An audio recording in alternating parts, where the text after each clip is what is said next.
morning, everyone. Tonia Reeves, Australia's Cowgirl medium, here with the awesome Tony Kiss, and we are back this week. Honeymoon last week. That was pretty cool. Honeymoon last week, back to reality today. Jeez, isn't that good? I wasn't on the honeymoon either, for anyone that didn't sound right, did it, at all? Andrew and Tonia were there. It was beautiful. It was great to have them there. So romantic.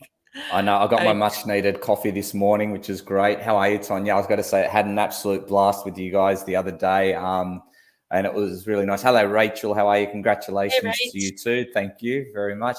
It was great. Look, it was so beautiful to have you guys there. But let's get into everybody else's world. I'm pretty sure we'll talk about everything else. Shelves, how are you, mate? Thanks for the invite to the wedding. Yeah, we should have drove the truck. You would have been in. That's where it would have been at. And it was hard too, Tonia. You know this yourself. We were capped at 120 people, and we really struggled because there were a lot of people that we couldn't invite that we really wanted to invite. So yeah, it was just one of those. That's a lot of people. What an amazing wedding! It was so cool. Just the different components. I love the mixture of the Irish and the Hungarian, and it was just the great little traditions, which I really felt. Was fantastic to experience from somebody, as being part of the wedding. You really felt part of it because we were joined with that, the essence of the two cultures, which I thought was awesome. Oh, thank you. Yeah. Thanks for that. Yeah, Jen, how are you? Trace as well. Hello. Thank you very much for your wish. Look, it was great. Look, it was one of those things where, just to let you guys know, basically what a Hungarian tradition is that you'll have a drink called palinka that you got. It's like moonshine. Bloody hell, it's not that good. And we're sitting, and this is how, because we got when we were doing the photographs out on the lawn bowls and that. And we have the photographer there, and he's got a schedule and everything. I go, mate, we need to be in here at 5 o'clock. And he's sort of taking his time. He's fluffing around. He's basically just got no direction whatsoever. I'm going, far out, mate. Can you get your act together? And then finally he gets his act together. So we end up going into the entrance a little bit later. And then when we walk in there, I think you guys were already plated up and eating by the time we walked in. Was that? Yeah, because they had to start at 5, the caterers. So I forgot about this Hungarian tradition of having a shot. Now, this, I don't want to brag, but this was the most expensive shot I've ever bought for a group of friends. Let me tell you that. Because I had to buy it in and everything, and then et cetera. And then anyhow, so we go in. And halfway through, they're like, oh, shit, I forgot to do the toast. So that's where I've quickly rang up, got my two uncles on there, and they were a hoot. And they taught everybody how to say egészségedre, which is cheers in Hungarian to your health. And they did a stellar job. And, and then after that, we brought in Orla's tradition where we had, at the end of the meal, we all had a shot of Jameson whiskey. So that was the Irish and the Hungarian meeting. So in spirit, can I just say, the Irish rocked, and I didn't actually have any of your moonshine because we were lucky to be on the table with, is it Harkin? I'm pretty sure. Harkin, he loved you guys. Best. Oh, he was the best fun ever. And we were because Andrew was driving, so he had to be double O, and then I was the wing person, so I went, in case, if he decides to have a beer, then I'll be, I'll be the backup. That was to the beginning of the night. Then that all went pear-shaped. But especially having the Irish whiskey, I was like, I'm not going to, this moonshine's a bit too potent. So we were handing it to him, and he was loving it. But we were like, hey, can you have our shot there? And then I just had a bit of the Jameson because I thought, I know what that's like. That's tame. Yes, safe bet. The Hungarian stuff was 50%. So you don't want to be touching that. God. He would have been on the floor. We kept handing them to him. He loved it. Rach, I know what you're saying. Yeah, did you need to take your shoes off, Tonia? Yes, bloody hell. I tell you, we had a great night though. We danced the band was fantastic. We couldn't have asked. We were supposed to be kicked out of there about 11, no later than 11:15. The venue let us go till midnight. And Kieran was just absolutely amazing. The lead singer there with the band, and they were beautiful. And it's beautiful when the band rings you up the next day and the next couple of days And they said that was the most fun wedding we've been to in forever. And we're like, really? Like, they didn't have to say that. And they just go, as a gig, it was awesome. Like, they loved it, because you would have left by that stage, but Tonia, Orla got up on stage. She was singing. She sang a few songs she can actually sing. So that was good. God.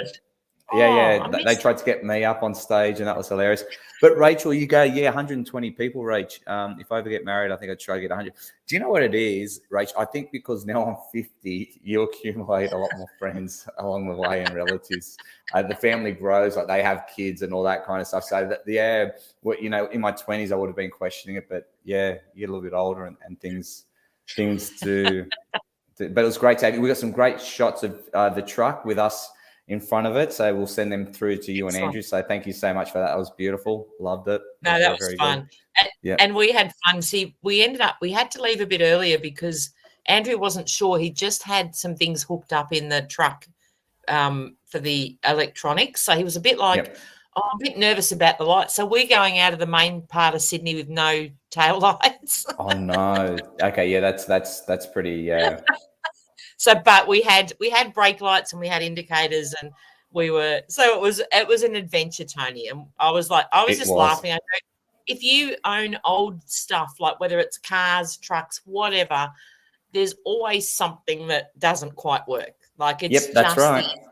So you just have to work with, if there's any cars behind you, put the foot on the brake slightly so they can see you've got lights, and you manage it. And it's not that you intend it to be that way, and it was funny because Andrew had checked it all, but he just had this gut feeling. So it was good that we left. I think if we were driving that at midnight, we might have. Yeah, I know. No, it was great. It was really great. We had fun. We really had a lot of fun. Everyone was having fun. We were on a great table with some awesome people. And it was just, it was a really great wedding and very memorable and really well done. So well done to the both of you, because it was awesome. We loved it. Yeah, it was good. It was, not to be biased, but it's the best wedding I've been to. So that's pretty cool. But let's have a look here, Natasha. Thank you so much, and that's great. Jen, that 50% off would blow your socks off. I tell you what, it definitely does. Mel, hello, how are you? So that's us. So let's talk about you guys. That's me, done and dusted. Married, very happily married. I've got to say, I didn't think I'd be so happy to be married. Like, I even got bling on my fingers, so that's pretty cool. So very, very happy awesome. Man is the best way to put it. Yes. And I've got to bring up Tracy, who commented earlier. I'm not sure, Tracy, if you're still there or not, but we were parked up in Hay, and I think I was I wasn't outside, but Andrew was like, he comes running out. He goes, oh, my God, the couple, when we met Tracy and her partner at a truck show in Echuca, and we happened to be parked at Hay, and they were on their way because they do interstate with their truck. And Andrew goes, they were tooting. And he said, I ran out and realised who it was. So it was like, and they only live here in Broadford. So how's that local couple with their truck happened to be driving past us with our truck parked up in Hay? So how good is that? Oh, that's brilliant. That is so cool. That's nice to hear. I like stories like that. That is very cool. Hay is such a great place. It's on the border of New South Wales and Victoria, isn't it? Right there. Just in the over a little bit.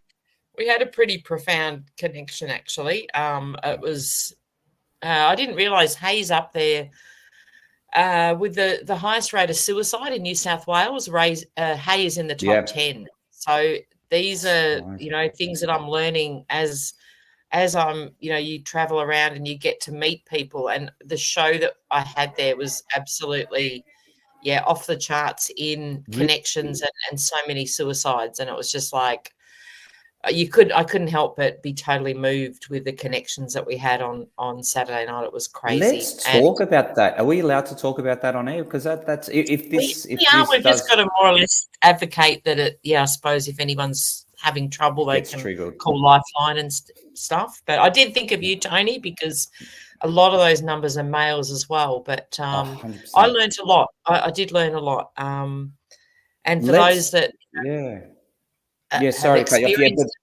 so what we are, if we are going to talk about suicide, and it's something that we're going to talk from a spiritual point of view. If it does trigger you, absolutely do ring Lifeline. I think it's an intriguing subject, and we're going to treat it with this sensitivity as much as we can. And so that's just a little bit of a warning for anybody. And yeah, like as most of you know, that I was a lifeline counsellor and did a lot with suicide prevention. So this is, I think, an intriguing conversation to have, and it's one that I think we might be able to learn something from. Just very quickly, Tony Ann, thank you so much for yours. Okay, Tony Ann, your numbers are 16th of the 9th, 2023. So 16th of the 9th, 2023. Let's get those numbers. Tony Ann's the best. What a legend. She's so generous. Okay, so happy birthday for next week, Natasha. And also Rachel's turning 45 in a few weeks, so make sure you remind us of that. And it's Pamela Anderson here, but she calls herself Spamela. I like it. Must be Santa. That's Mel. There you go. So tell me, what came up for you in Hayes? That's a really interesting conversation. So a lot of, we hear about farmers committing suicide, and it's tough out there. So, and you did a show out there, and what happened? These were the ones that I connected with were actually mothers who'd lost children. And when I say children, sort of from the age of 15 up to mid-20s, and maybe some a little bit older. That had suicide? These yeah, teenagers had suicided. Yeah. Wow. And, okay. Yeah. Wow. Yeah, it was pretty incredible. And one of the things, and I will share it because it's still confidential. You know, I'm really careful on what I share with stuff, and with a show, you know, it is out sort of in the public as such. But yeah, but all we do is change the sexes, the names, the ages, but we get the gist of what it is. You know, you're not going to give accurate information. Yeah. Yeah. No, so it was pretty profound. We had a couple that came through that were passing on messages to mothers, and then we also had towards the end, probably one of the really profound connections was I just kept being led to I'll say person, so I'll say person in the audience, absolutely, and they were, and at the end sometimes I'll do a put your hand up and I'll do a direct connection, which for those who've seen me at MBS, that's, you know, I won't always do that. It depends what spirit, you know, guides me to do. So we just did a few of those, and this person, they didn't put their hand up, but I just kept going to, you know, I kept looking at them like I was waiting for them to put their hand up. And anyway, I never go, if you don't put your hand up, that's cool. I would never go to somebody. It's just a thing that I don't do. But I looked at her, or them, I should say, and I was like, I need to come to you. And I said, are you okay with that? Or if not, I'll come and see you afterwards. And anyway, they said, I noticed you kept looking at me. And I was like, I wasn't aware of that, because it was when you're in that moment, it's more spirit guiding you to where you need to be. And anyway, there was a profound message. I'm not going to go into the details of it, but basically a grandmother came through with support for this person. And there was a lot of information about, you know, supporting you through a hard time right now. So anyway, that opened up the floodgates to this person. And that was pretty much then. I think I did one more connection. Then I reconnected with them later. And it was, they had a child that had tried to commit suicide. So a week and a half prior, and the grandmother came through with support, and that person said had never walked that way before, but the last 2 weeks prior to the show had been walking to the cemetery to connect with the grandparents to ask for help with the issue. So this was a child, like a teenage child. So it was incredibly profound, and I was able to share, you know, parts of my journey with Shelby, my daughter, who many of you know on this feed. We've been pretty open with Shelby's journey on mental health, because Shelby's a great advocate herself, because she does, you know, she's open with her mental health journey. But the difference and the profound connection that I had with this person was just, it blew me away. And that was just one of many for that area that had been touched by, you know, not just suicide, but attempted suicide. So what happens, because this is an attempted suicide or suicidal thoughts, and you really relay this back to a parent, is it sort of like, does it now allow the parent to become aware and now they can react in a certain way? Or Well, she felt relief. She felt relief because the grandmother had come through and said, "I'm here. Yep. I'm supporting you. I can. I'm all seeing." And if you can imagine, if you're, you're going you've suddenly sort of, well, you've been thrown in this terrible, terrible thing of having a child that's tried to end their life, and then you connecting with these are grandparents that aren't physically here but are here in spirit, and you're asking them for guidance, and then through me they've come through to give that guidance, like the profound and that sense of relief that it gave her was incredible. And I couldn't help but just be so moved by it, and like, wow. And that's led me on, and I have to say, from this weekend on a profound journey of, there's something needs to be done to help, and there's not enough help. And I know that the funding isn't there with mental health, and that, there's a lot of, it's unpacking a whole thing. But for me, I've been looking at getting a gooseneck for my horses, which is pretty much like a home for like a bed and the rest of it, like a little home, and then the horse area that's included in that. And for me, this weekend was like, I need to signage that up, and I need to get out to country areas. And that is what I think is going to be my journey next year, is looking at, and we did fundraising as well while we were there. So I donate, I donate when I sell tickets to shows, and I'm in a country area, I, donate to their causes. So that's all taking place at the moment. So we're excited about that, to be able to give back to the country and rural communities. So I really feel that, they're really close to my heart, and it really just gave me this light bulb moment to go, hey, this is what I'm here for. And to me, making a difference is really, really important. And I feel the country areas are where it's at. Yeah, that's beautiful, Tonia, because I know country is close to your heart, and it really is. And it sounds like an amazing experience for yourself. You can just hear that in your voice. Guys, if you're out there and you've got a question for Tonia, definitely around this subject matter, throw it out there. And because I've got a whole host of questions that I do want to ask.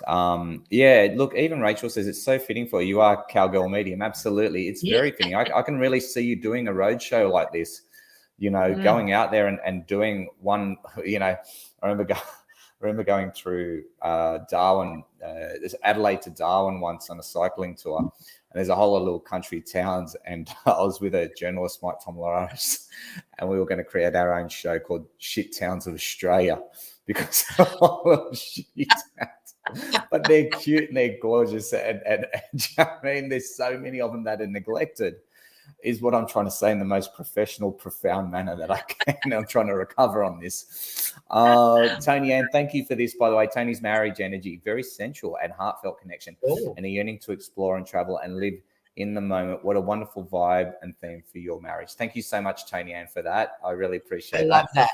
That makes sense. Yep. That makes sense. And Rachel's also shared here, because she picked up her car in a camper, which is so exciting for her, and to be traveling. So she wishes her trip was slower so could have experienced more. But the amount of grain companies throughout New South Wales shows me how much land got taken from the Aboriginals so many years ago. 100%. Yeah, absolutely. Yeah, there's corridors of land, like there's corridors from Victoria up to the top of Queensland, Rachel, that have been taken out. It's huge. What's Jen got? I don't feel, look, Jen, I understand that question, but Hay to me's got a great vibe to it. So I was surprised, to be honest, that when I was told that by these mothers, and the two mothers that connect, like one of them, she was amazing, and she'd lost her son, I think 22 years ago. But for the most part, when I was talking to the parents, and there was a few parents that were there, they like, there's nowhere for them to go, or 2 hours is the closest hospital. Yep. And one thing, this lovely lady, and I know she won't mind me sharing this, but because she's been a real advocate for a parent who's lost a child through suicide, was that her son asked for help. He even went to the hospital and said, I need help. And they said, sorry, we're full. So she said the old thing, and you often hear that the ones that say it don't do it. Like, that is such a common saying, and she That's said that's that the yeah. correct. Yeah. So Statistically, that is correct, but it's a statistic. It's not every case. no, and she was like, he asked for help. He asked everywhere for help prior to doing it. So, Oh, poor kid. it's and she's been an amazing assistance for many others. So there was her and there was another lady who'd lost a daughter, and then both, had experienced the same thing. And this lady, I just had the utmost respect for her because she reached out to many in the community who'd lost children because she understood it and she shared things. And I was like, wow, that's, incredible that she, was able to make a difference from such a horrible experience herself. Yeah, well, that is inspiring, but it's tragic. It's tragic how she had to come about that. Did you get to connect with spirit that had committed suicide and do a little bit of exploring, like the Yeah, parents would have wanted to? Yeah. Did you mind sharing absolutely. a little bit of that? Because I think that's the intriguing bit. Whereas now they're in spirit, they're going to be, they might be able to articulate or express it a lot better. Like, I what think what the is the biggest thing story? that I get, and I notice, and Rachel and Tony Ann and a lot of the others on this feed will relate to this, is they're not in pain anymore. So the main thing, that the biggest message I get from those, and I call it, like, I try and be mindful of my words, and I say that they've taken themselves home, which I relate to as we all start A from home. spiritual And home. yeah. And Yep. so the pain isn't, like, they've left that human pain behind. So for the main part, the biggest thing that spirit want to convey to those left behind is that they are okay. And that is a Okay. big thing for, those here, because they're not suffering now, but we are. So as humans, we're the ones suffering and living that experience of the Yeah. loss of that soul, and Did they it's a open up about suffering, Tonya? Did they talk about what kind of yeah, suffering they were going through as a human being? So what yeah, was that? Because I think that's what we're trying to work out as human beings on this planet, is like somebody who's thinking of suicide has gone through the planning stage. What's actually going on? Because I always say you'll never know what's going on in somebody's mind who wants to commit suicide, because we just don't know. We don't no. know. What were some of the things that came through for you? So a big one often is that they fight. It's almost like fighting a demon or fighting something that is telling them they need to check out. And that often is shown as a daily thing of having to beat that. And I know Right. Shelby's spoken to me about that for her as well, having Yeah. to Right. fight that urge, or that pushing to, this is the answer, is to suicide, having to, I feel so emotional even describing it, because it really, Mm. yeah, it is. And I know this is probably a heavy conversation to have, but I do feel really passionate that we don't talk enough about suicide. And I don't believe there's enough support for those that are either still here or going through it. And it is an epidemic here, is a human experience. We all need to, there needs to be a change. And that's Yeah. why I'm so passionate about it, because I think we need to change something, because the numbers aren't coming down, they're going up.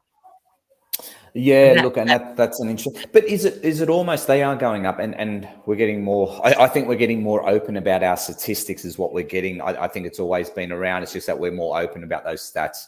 yep. Is that actually admitting? Whereas if you go back into the the 50s and 60s, they wouldn't admit that people took their own lives. They'd be, oh, this person had a heart attack, or this person died of Quite this, or whatever suddenly. it may be. Yeah. They'd cover it up like there's no tomorrow, because it was such a taboo subject matter. But now we're being a lot more open about it. It sounds like to me, Tonya, like when you're saying there's this voice inside there, I think of schizophrenia, but when somebody's got suicidal thoughts, is it possible that, I don't know if it's true, where another spirit can attach to you and influence you, so like that possessed sort of No, thing? Does that no, I happen or not don't, really? no, I don't believe in that. I think that I Okay. call BS on that. But Okay. one thing that I suppose they do, that I do find, is they don't focus on their passing. They don't tend to, they go, okay, this is how I went home, but they don't tend to go into a lot of detail on that. They just share memories. They, let their loved ones know that they're now okay. And they're not kind of stuck to the way that they exited. Yeah, and I'm gonna and Yeah. Shelby's Yeah. got a really good point here. Shelby, thank you so much for being open on this one. She goes, it's not like so much like a voice; it's described like an overall feeling of that heaviness, of that feeling of dread and hopelessness. Then that almost taints your thoughts, which totally makes. Thanks for that, Shelby. Yeah, because it's one of those things that we're trying to understand better. Because if we can understand what it is, then I suppose we can, as human beings, we can try to help each other out, which is such an important thing to do. And that's a really important thing. And it's hard to, say to people like, I haven't experienced it, so I can only bring through, the things that I'm shown with it. But I do feel there's just not enough support. And I feel for me, there's a role there with connecting with maybe parents that have got children that are struggling with mental health, because I do understand it, having experienced that part of it. Yeah, right. Yep. Yeah, 100%. This is very close to home for you, for sure. Yeah, look at and Rachel agrees. She says, "I don't believe it, Tonia. That's best. I believe they've found a way to check out on their contact." Rach, I'm gonna ask a question here, and this is for all our spiritual people, and it's not to create an argument or anything like or a disagreement. I'm just purely curious about this, and we say it from a respectful way. If we have got a blueprint, if there's a thing called a blueprint coming into this lifetime, would it be in their blueprint, or would you say that suicide would be not in the blueprint? And this is $1 million question, and if it's something that we don't know, then we just say it with respect to where we don't know. But is it possible that it was in their blueprint, or it's not? I feel like there's exit points, and that's a choice. So I feel like we have a blueprint, but I believe in what I've been shown, and that's just from, again, my experience, is that there's exit points. And I believe that's what Rachel's sort of sharing there to a degree, to check out on their contract so they go home early. And that is, it's, like it's what do you call it? Free will, like to make that. One thing I do find, and I shared that with Shelby, and we had this conversation the other week, is I often get reminded that sometimes we've chosen to come in with this challenge, whether it's mental health or there's so many challenges out there.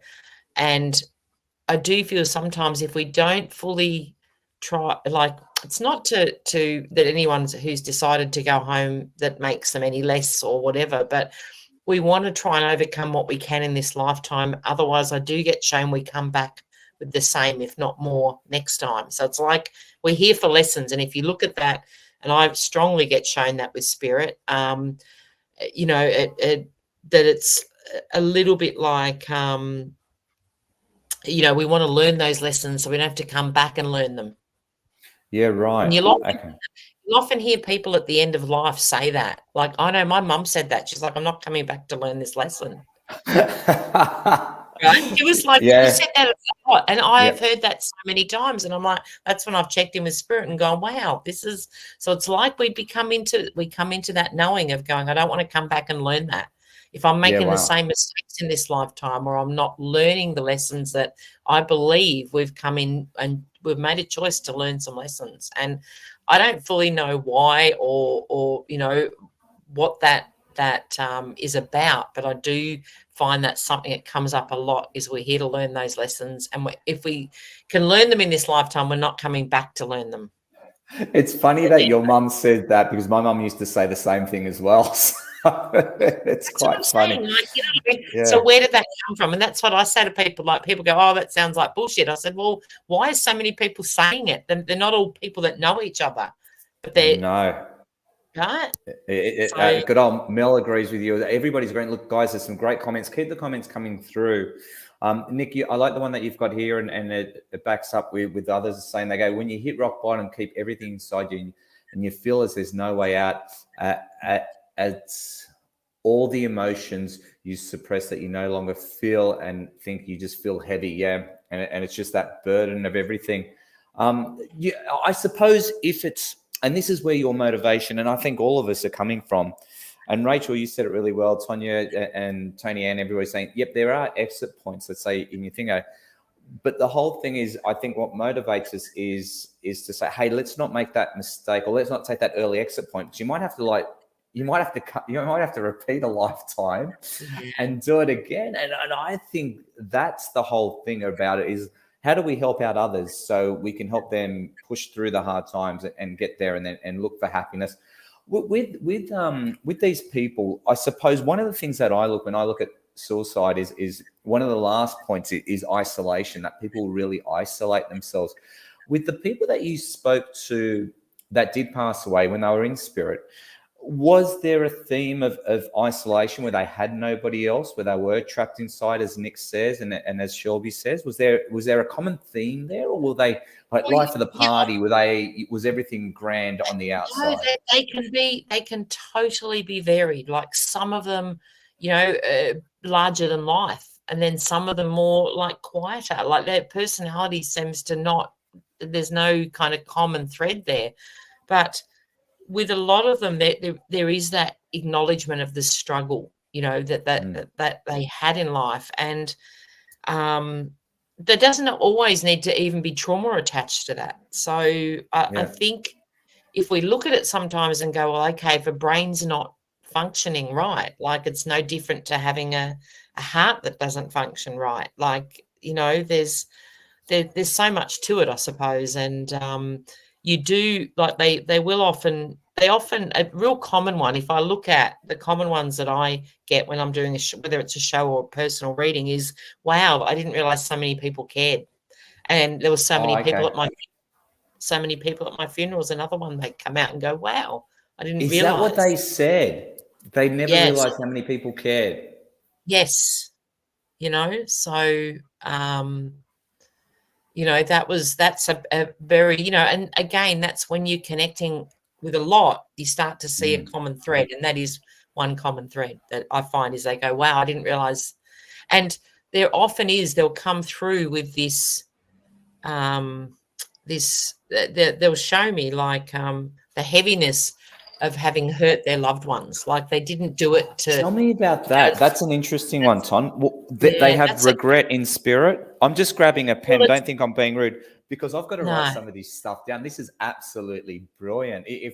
My God, I'll be coming back out. This is the only one that I'll actually look at ever again of one of our shows, because there's so much gold in this. And plus, I'm not talking much, so it makes it a better show straight away. Yeah, well, it is. It's like they'll often come back with that. Oh, I never wanted to hurt my family. They never wanted to create the grief and loss that is the devastation after somebody does choose to go home. And the last thing they want is to hurt their loved ones. And that's a common thread, is that I get that, and that is why I believe they come to me to connect to their loved ones, because they want to give them the reassurance that they are okay now. And there is, often that I'm sorry, I'm sad that I've created that grief and loss that's been left behind. But there still is the standing by the fact that they've made that decision for some of them as well. So it's a bit like our humanness here. They vary in the responses. Right. And it's interesting, like Gay puts in here, my cousin took his life, and it's going on to what you're saying there. For those left behind, is a feeling of helplessness and not being able to support them in her life. So what you're saying is there's so much regret from spirit going, I didn't know it was going to have this impact, right? And you're not to, because when you're, as Shelby described it very, very accurately, that heaviness, and Nick said that hopelessness and everything like that, you're not really, the spotlight's on you. It's not on others. And it's very hard to split that focus there. And the whole thing is not being able to support them in their family. I think once we understand that, that spirit or that person that did take their own life, and this is what I'm going to take away from, it's not a selfish act. You know how people will say that? They go, suicide says, it's not. It's, and I really want to get people very clear on that it's not. Even like speaking to you more now today, Tonia, really cements that, because if it was a selfish act, spirit would come through like this, Tonia. You little ripper, I'm so glad I got out of that shit. I don't care who I Yeah. hurt. I'm so glad I took my, now that's selfish Yeah. acts, right? It would be boasting about it. But now there's so much regret. Now that's a different thing. So it's never ever selfish, and they don't realize. And I think that's very, very important. And now we can actually have more sympathy towards those that do take their own lives, and maybe take a Yes. better attitude towards it and a more loving one, and going, okay, that's a lot of pain. It's the only thing I've ever said, Tonia, is I don't know what's going through that person's head, but I'm guessing there's an absolute immense amount of pain that they don't know how to deal with, and that's as simple as that gets. So it's I get what you're saying, Gay. It's a hard one. I think maybe this conversation here, Gay, would be one where hopefully it opens up a few things within your family where you know that person, that was not what they wanted for the rest of the family. You know, it's pretty powerful in that sense.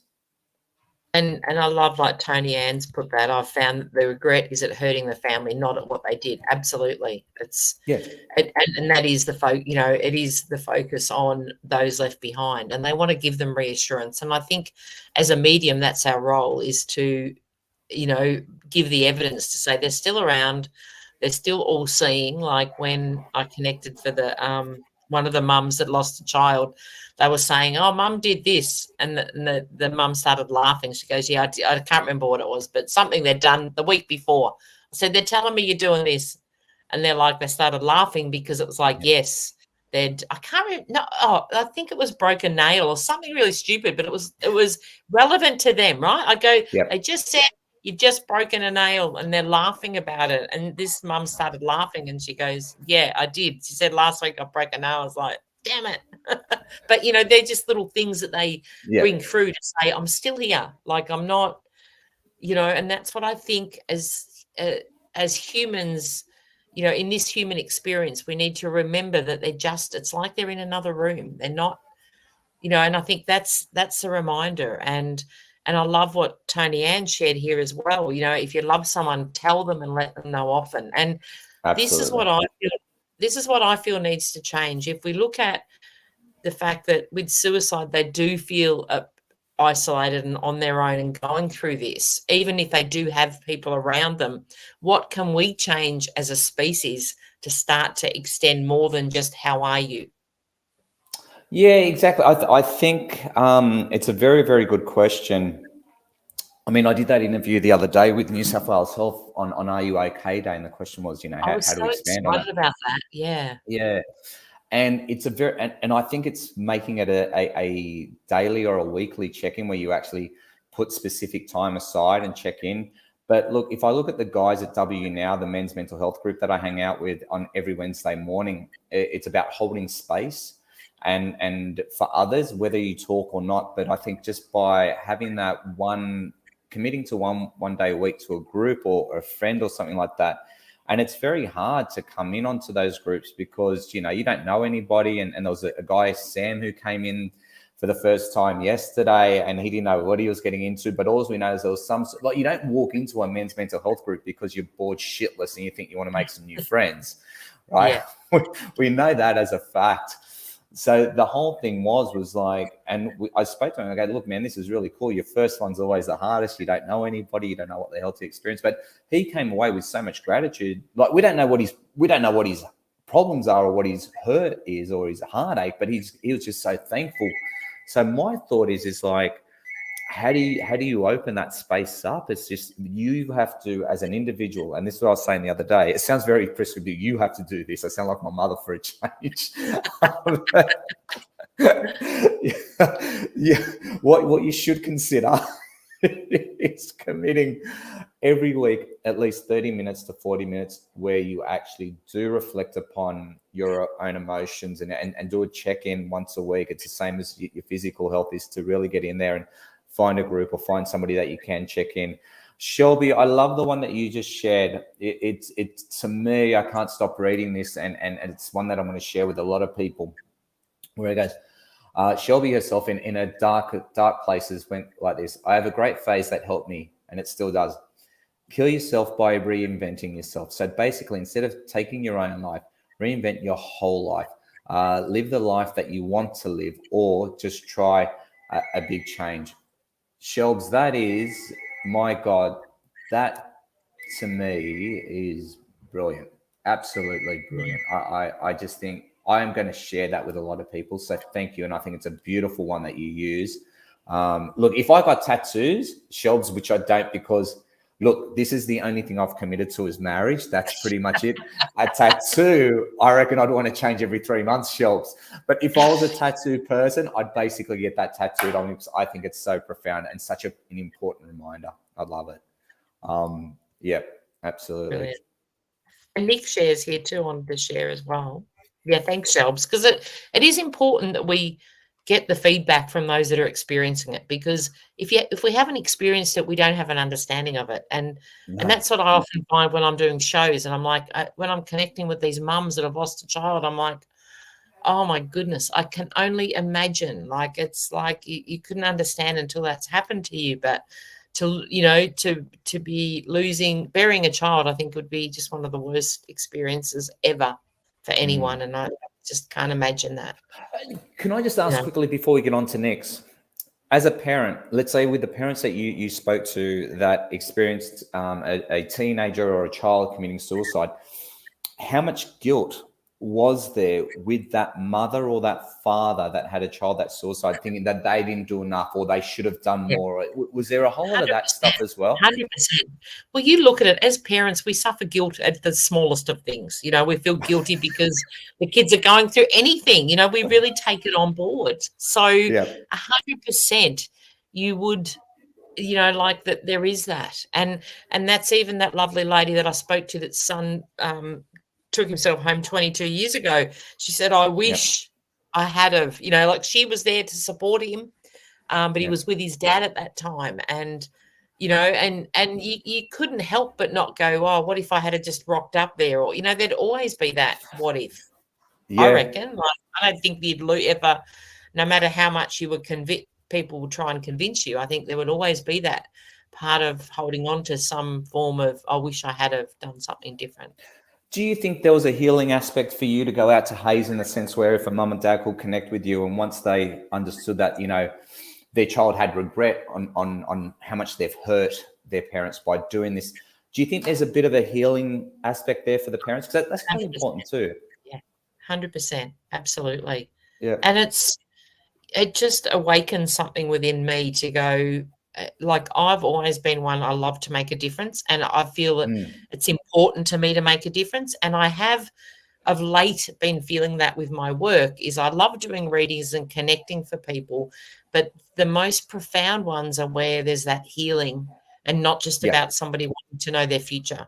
And so it's like there's been a real turning point for me that I need to have that making a difference or helping aspect to what I do to feed my soul. Yep.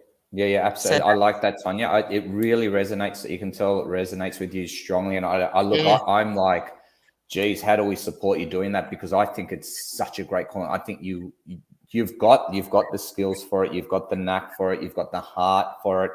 You've got a truck for it. So get in the freaking truck and start driving around.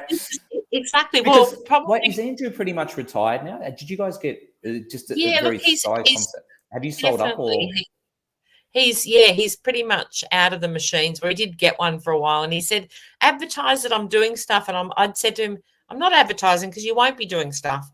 And then I put it out there on my Facebook, and then he goes, I've sold that machine. So he buys and sells things now, which is fun for him. And, he doesn't have to do much. So he's pretty happy with it. Nah, I love it, because seriously, honestly, I can't see why you guys can't do the road show and go out there and do it.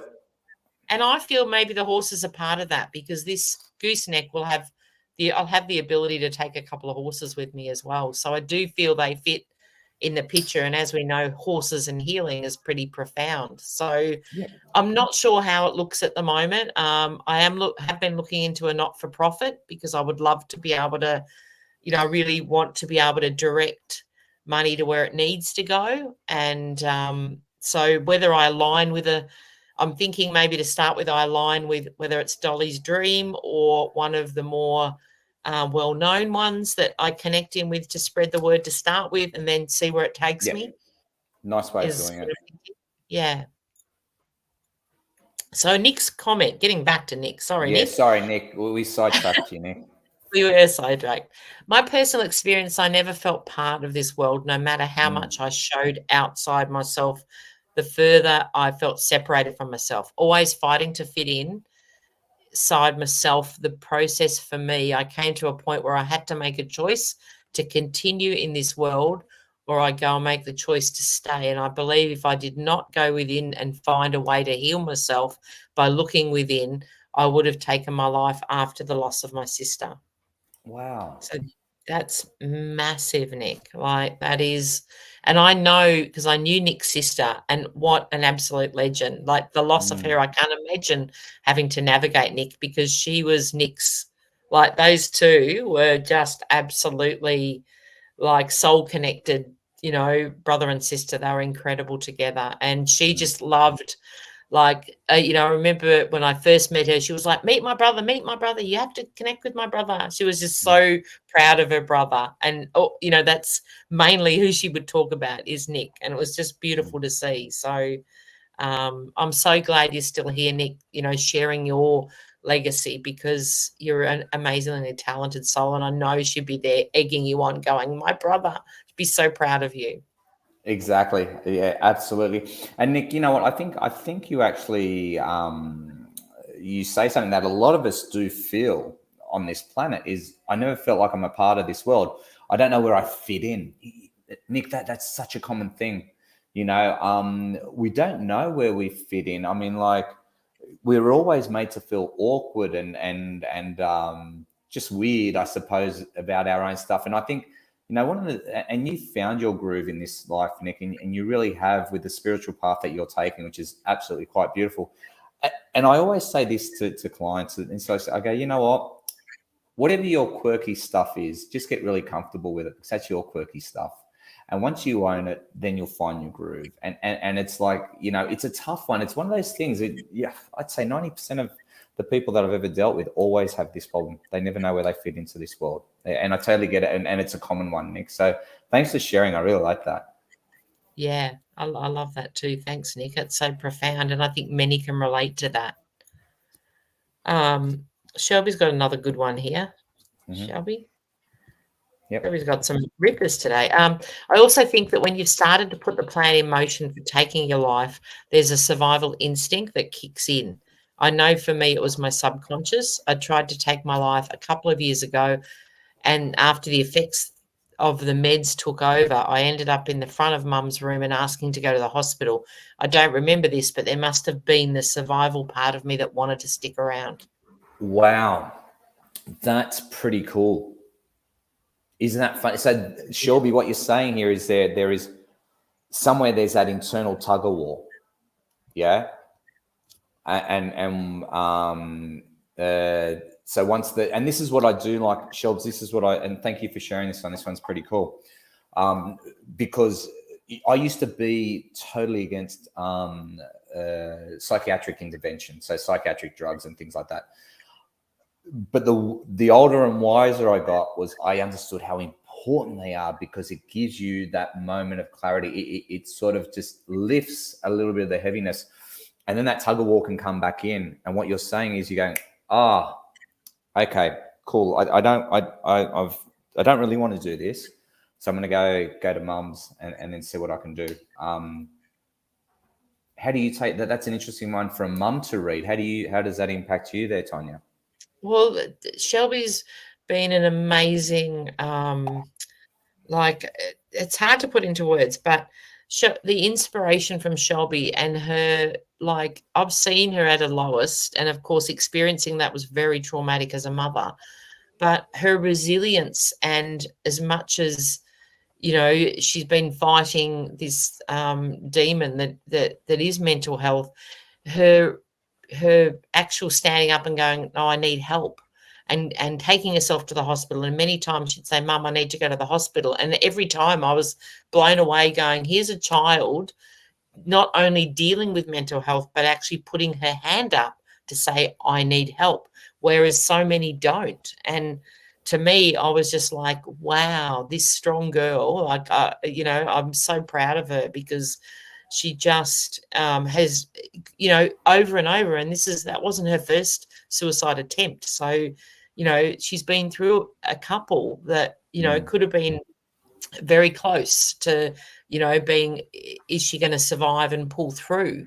And to have actually at the last minute gone, here, I need help, and which she's done each time, that's really big. Like, to me, that's really big, because it's like that realization, hang on, I've done it now. Oh, hang on, I still need to be here. So, and I feel blessed that's been a part of our journey and not the other, because I come across the other so much.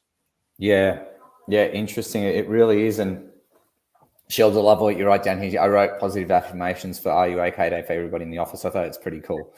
It's a nice little thing. Gay put something. I remember sitting with my cousin at the psych unit. We had such a beautiful conversation and lots of laughter. I told him, you seem to be the sanest person in here. How wrong was I? He was huffing in his pain. But you know what, Gay? Look, do you know what? Humor is such a great way to bring about it, and it's a gift that you can do. And sometimes that's just what you need to give somebody a jolt.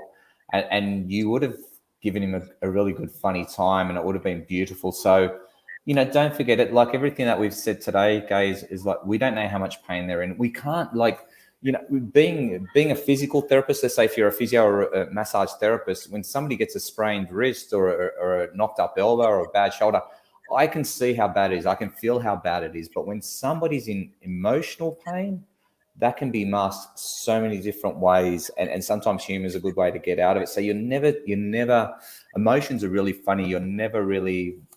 We don't get a window into their soul, is basically what we're saying, which would be a lovely thing to have. So always do cherish the positive ones that you get. And I've got to say as well, Gay, thank you for our wedding present as well, the champagne glasses. They were very, very beautiful. And I've got to say, Gabe, the amounts, like your glasses have come in really good, because of the amounts of bottles of champagne that we have received from our wedding. Geez, you know what I've been doing, Tonia? I've been going onto Marketplace to look for looking for wine racks and bars and that, because I've got that. Just one to put out. We've got that much. It is not funny. So thank you so much to you guys. You don't need to buy alcohol forever. All right, dry July is just fucking being blown out the window, hasn't it? Jesus Christ. Isn't it dry October? Is it dry October now? Or? Jeez, it should be. But yeah, look, I've got to say, there's some really interesting comments coming up as well, where even Mel says, I remember going to an exercise in Tonia's class, turning into a photo. I started choking. Turns out the lady hung herself. Others in that group, she regretted it because she's missing out on so much. That's an interesting one, Mel. Yeah, it was the alcohol and the emotions getting in the way. She wished she got counselling, or at least tried. That's a very interesting share, that one. Like there is that regret. It's not glorious as everybody thinks. Like in spirit, there's that deep regret. Really interesting. I think that's Tonia, to be honest with you, my main takeaway for today from this whole conversation is that they are in a very dark place and they're going through a lot of pain. But the thing is that when they do pass, they don't realize how many people they did hurt, and they don't realize their actions. That's a big takeaway for me. I really had no idea, and I couldn't even assume, because I couldn't fathom what it would happen in the world of spirit. So yeah. It is. It's really, really interesting. Like it's I learn something different each time. So it is a little bit like everybody's individual and they come through differently. But and Kylie's put a lovely one here. I've avoided it many times. I've not been on meds for 17 years. Thank you for talking about this. Thank you, Kylie, for that share. I really appreciate it, because you know, we try, and that's part of our goal every week, is to try and connect with and have those conversations. And I think I'm so glad, Tony, that you've directed today's show in that direction, because there's not enough conversations around it. I honestly believe, and that's something that you know, speaking to the mums that have lost children, that have taken themselves home, like it's a hard, you know, there's just not enough support. And No. sometimes they just need somebody to talk to. And that's what I found being a part of that connection for many of them. They were sharing their stories. And I also feel like on the road, I'm going to have a podcast and get those Yep. stories to be Oh, shared. wow. We need those. We need to hear it. And I know for me, I was just like overwhelmed by these mothers sharing their stories, and that all of them were unique, but we could all learn something from all of them. And I just feel like that's a part of it as well. These conversations need to be shared. And I think a podcast would be an amazing way to do that.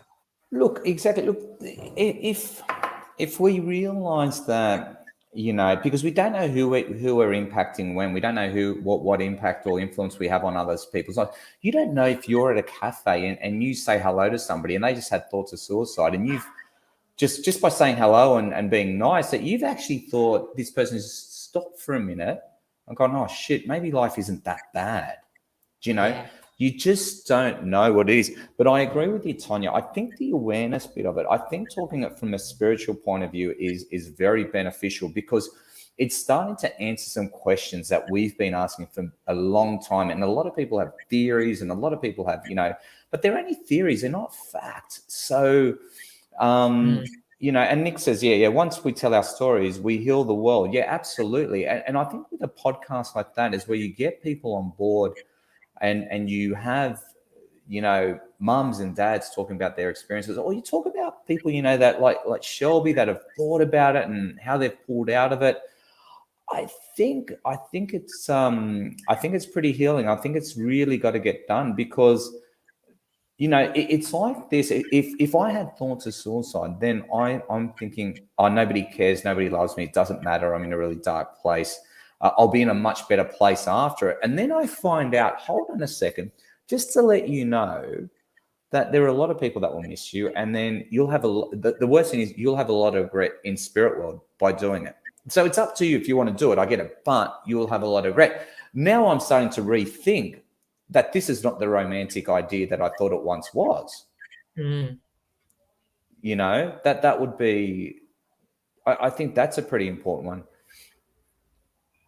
And Leslie's popped in here, and I know Leslie's been an inspiration and for many. And I love Leslie's got an amazing book out where she shares her journey. People with alcohol issues that genuinely want to get well can find relief in AA. And I know from my experience, I'm now 17 and a half years sober and never ever thought that was going to be possible. Wow, So that's amazing.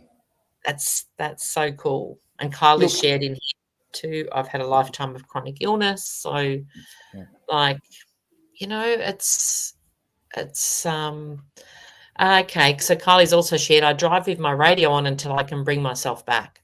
So that's pretty cool. I like that. That is. And so many great comments here. I'm like, oh my God, like I want to read everyone. I don't want to miss anyone. Jen's put in here, there seems to be a stigma around medication for mental health. Without medication, 2 of my children would not be able to function on a day-to-day level. Thank you, Jen. That is so important. That's a really good one. And there shouldn't be a stigma around it, because you know what, Jen, there is no stigma around you or anybody going and have a whiskey at 5:30 in the afternoon because you've had a shit day, which means you're self-medicating, right? And all you're doing is you're trying to numb the pain. But when you go to, let's say, something that's pharmaceutical, then there's a stigma. It's a load of crap how society does that. So I'm glad you posted that. That's pretty cool. And beautiful Jack Murphy, this topic's so important. So I wish I didn't have to go to work, but I can describe the feeling. It's from a wet cloud, and some days lifts and other days it completely covers you. All my love to all on this feed. That's beautiful. Thank you, lovely. Yeah, nice one. It has been a very cool morning, hasn't it? Yeah, absolutely. Absolutely. We're inspirational. Shelby, you're a shit. You are an absolute shit, Shelby. She goes, it's September. Time to go to the bar. Shelby, I don't need to. I have come over our place. I've got the champagne glasses, and we've got loads and loads of champagne. Just come on over. You're more than welcome to have all of it. Oh, you crazy. Yeah, I like to. Let's finish off on Tony Ann's one. That's very cool. That is pretty cool. We never know what impact we have. I went to my first year high school reunion, and I was bracing myself before going in, preparing for a lot of apologies. I was a shit of a kid. I love that. I can relate to that. As I arrived, a woman came rushing towards me and said, "Thank you for saving her life." She was being bullied, and one day when walking past, I saved her from the bullies, took her home, made her a cup of tea. She shared that she was heading home to kill herself when the bullies closed in on her. I plucked her out just in time. There we go. You just So that never ever know, Tony, and you would have never have known that. no. And that's such a cool thing. And there's no, do you know what, Tony? And there wouldn't have been a gut feeling where you go, oh, I better help this person out because I think they might kill themselves. Just from your good-natured self, you just went, well, I'm going to help this person out. They're getting bullied. I'll just take them out. You thought nothing of it. You didn't think he saved a life. Mm. But that's a huge impact. Wow, that gives me goosebumps. That's pretty cool. Very, very, very cool. And this is the examples I believe we need to remember, as, you know, exactly like you said, Tony, being kind to people, like, you know, saying g'day, and, you know, if you're going for a walk and you see somebody, hi, without expecting anything in return is another really big one on that, is because some people get a bit like, oh, they didn't respond, or, you know, it doesn't matter. How just dare they not say hello back? That's right. Exactly. I know. Lovely people. This has been an amazing show. Tonia Reeves, thank you so much. And guys, thanks for definitely jumping on board.